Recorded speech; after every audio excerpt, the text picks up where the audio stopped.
Welcome everyone. My name's Claire. I'm one of the co-founders at Houston & Co.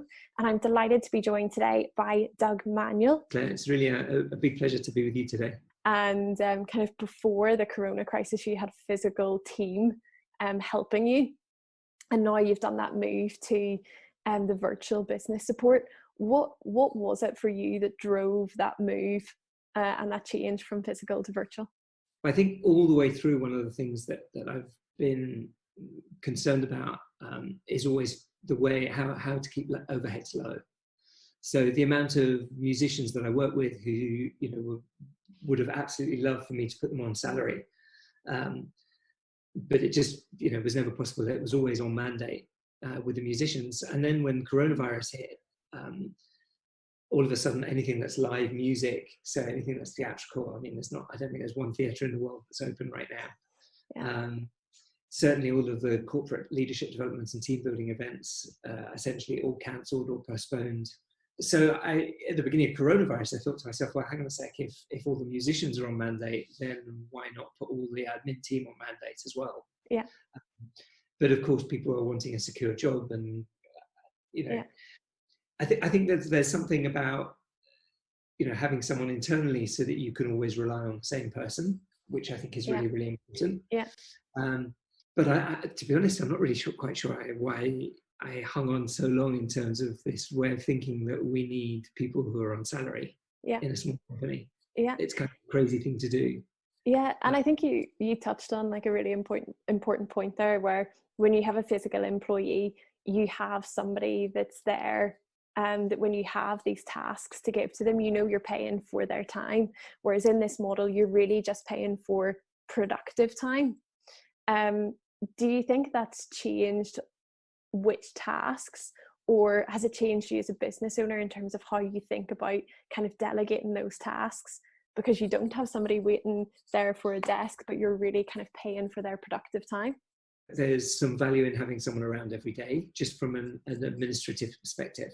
Yeah. So, I've got this huge pile of filing to do behind me and another pile next to me, which if I had somebody, working with me physically, those things wouldn't pile up. Yeah. But at the same time, anything that's digital, who has filing cabinets today?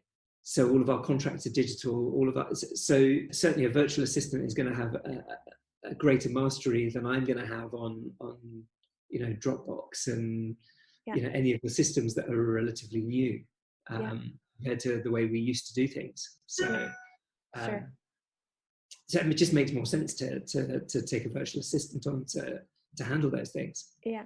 What benefits have you kind of already experienced of the virtual model that you didn't have with the physical assistant? Much more flexibility. Yeah. As a small company, I didn't have an assistant that was working 5 days a week, or 100%. Mm-hmm. So when I needed something done, it was often the case where I had to wait a day or 2 or 3 to get something done. And now it's just a different story. It's one email, one phone call, probably an hour or 2 hours later. Yeah. Then the work is done on the same day or the day after. Yeah. So actually it's much more productive and much faster. Then I guess with your kind of virtual assistant taking on some of these tasks, you have a little bit more free time in your day. Yes. Where do you choose to spend that? I think that there's as a small business owner, there's times where actually, and this is not an excuse to go out on the lake, but there are times where thinking is important and creativity is important. Agree. And I think there's also a big difference between working in your business and on your business. And what the virtual assistant setup does is it allows me more time to work on the business as opposed to in the business. Yeah. And that brings a whole another level of creativity. Yeah. And in turn, then how can I better serve my clients? Yeah. What is it that they really need? And just not worrying about the day-to-day aspects all the time of having to work in the business. So the idea of letting go of some of those tasks and handing them over is a very daunting process to a lot of business owners. So would you have any advice to any other small business owners that are looking at this interview and watching this interview today and thinking, I would like to, but I'm just not sure if I can hand over those tasks. What would your be advice to them using a virtual assistant for the first time? Oh, just hand them over. It allows more time for creativity and more time just to be in the flow. It frees up a whole load of time. Yeah. I'm just thinking of two things that happened last week, which again, if I hadn't have had a virtual assistant, there were two things I wouldn't have been able to have got it done. But the whole idea of working in the business for me is breaking. That's where you slam the brakes on. And the more that you can pass over and trust and let go, and it's this whole notion of letting go, the more you're going to be able to go into flow, and the more the business will be able to flow.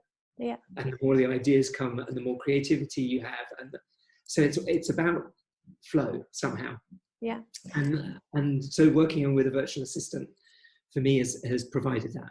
And I guess that the model also allows this flexibility to start small with some tasks and then build that up. You know, it's not like having a full-time resource where you have to make the commitment. The beauty of the model is you can get in there and test it. Exactly. You can just go step by step, test the relationship. Does it work? Are you happy? You can give feedback. It's just a much easier model than taking somebody on, as you say. You know, that whole notion of making taking someone on salary is a pretty dramatic commitment for a small business owner. Absolutely. Yeah. That's more of a frightening step, actually, than to work with a virtual assistant. Have you ever used any of those freelance platforms for any work? Yeah, I've used Fiverr for some image work and video work, and it was really good experience. There are a couple of people that didn't get back to me, but that's fine. From a virtual assistant perspective, I would just hesitate with someone like Fiverr to all of a sudden say, can you sort my password list out? Yeah. Because that's, that's the keys to the business is so, to be able to just develop or know that you have that relationship of trust and not have to establish that, really no idea where in the world they are. Yeah. That's slightly more delicate than, an established company, where they are. It's Switzerland. Yeah. You're going to get quality. Okay, yes, you might be paying a little bit more. It's still less than somebody on salary. And there's still a relationship. And one of the things that makes businesses work are relationships. Absolutely. And take the relationship away, and all of a sudden they're entirely virtual and just entirely on Fiverr. That's, for me, for a virtual assistant, that would, I have to say, that would worry me. Yeah. There's another level of accountability. There's a proper contract in place. I mean, it's more robust than somebody from Fiverr who, frankly, could all of a sudden disappear. Well, Doug, we are delighted that you are already starting to feel the benefits of this in your business, and it's providing you time back to do what you want and kind of get that flow and that creativity and spend some time outdoors. You're welcome. And and thank you for your services. It's excellent. I'm just enjoying the whole process of this new way of working.